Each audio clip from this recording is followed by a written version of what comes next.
Speaking of weather conditions, what's Yep. the scouting report on New York? What do you prepare for, especially with the kickers?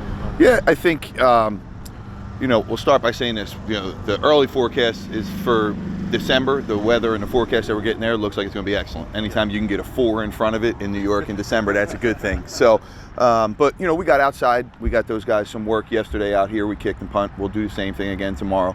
Being in that stadium and playing there a couple times, it usually is a little bit of a swirling wind, but nothing too crazy. If you hit a good ball, whether it's field goal or a punt, you're ready to use it there. And we're always prepared, for punt or kickoff. If you need to be able to go directional with it and use the wind to your advantage, we'll do that.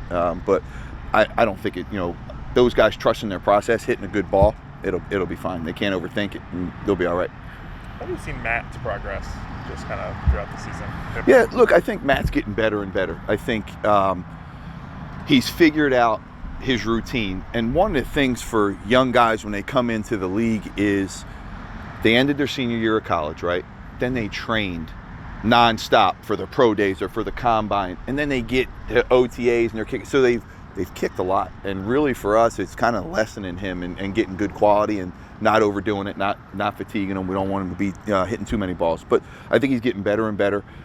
He still has a ways to go of improvement. And I think that his things that he's working on, we're trying to isolate that. And some of that is, just location of where we're punting it. When we want to go directionally, we want ball a little bit wider outside the numbers.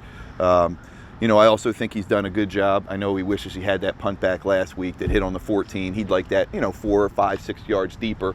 And unfortunately, there's been a couple times that the ball's been on the ground. It's just checked up the wrong way for him. But I'm pleased with where he's at, and he's working to continue to get better. I think he has a really bright future. I think he's up there in Pro Bowl voting too.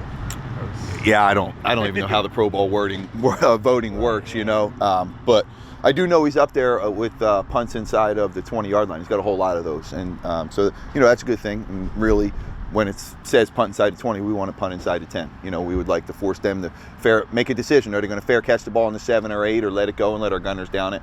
But that's a weapon for us because field position is such a big deal. What kind of your thoughts on JT and Rico meet at the punt returner last one? Yeah, look, I'll be honest with you. JT's been doing that for a long time, right? He's the best there is in the league at that, and Rico's getting better and better each week. I actually had a conversation with him on, on Monday when he came in. He's steadily improving, and I'm really impressed with his development. And we tell those guys, and whenever they're singled out there, that's what it should look like. They should have to dedicate 2 guys to them to block them. And if they don't, we should win when we get singled, and that's our expectation. That's the standard we've set here, and those guys take that as a challenge. And one of the things we half joking but not joking is when they put a single out there to block you, it's a sign of disrespect. You better force them that they say to block this guy, we got to put 2 guys there. So we half kid with it, but we're half serious as well. And so, but I'm pleased with them. Both are getting better, and it's amazing. JT, the production he's had, but he just continues to do it. I think he's got 20 tackles on the year, right? It's an unbelievable amount, and the kickoff rules help that with the tackles he's made on that.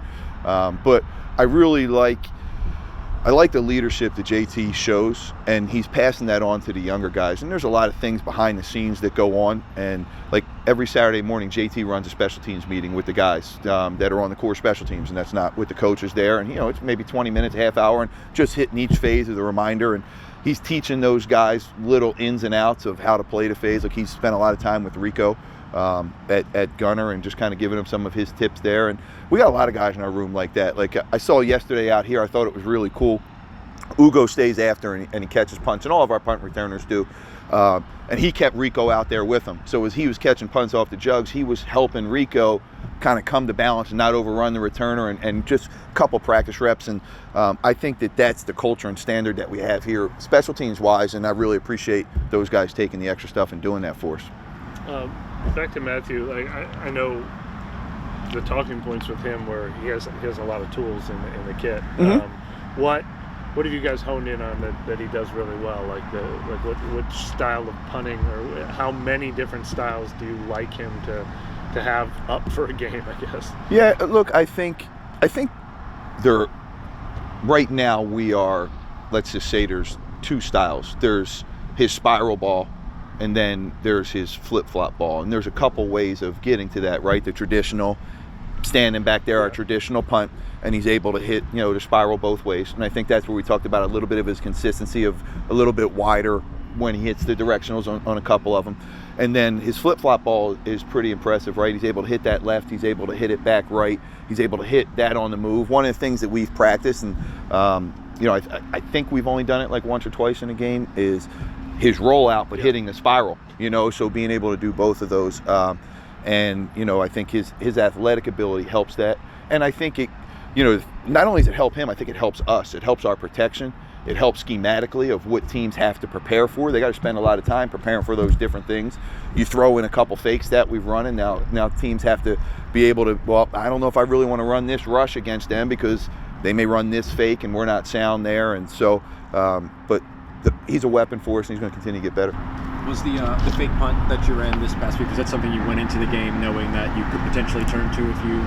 We did, yeah. That's one of the things we've been practicing, throughout the season, and we thought when the right opportunity came up, and I thought that it was perfect timing to call it right there. And again, that's just the guys going out and executing, and there's some things that are challenging to do, right? Like Nephi had to go block a big defensive lineman, right, to get the play off there, and Taysom's got to be able to make that throw on the run, and Kevin's got to work the one-on-one coverage, and he did a good job there of forcing the guy to grab him, because as we educate our guys on the rules. So, there's no pass interference on a fake punt, but there is holding. There's defensive holding, and so he forced the corner to have to grab him, or he was going to come out of that wide open. So it was good timing for us.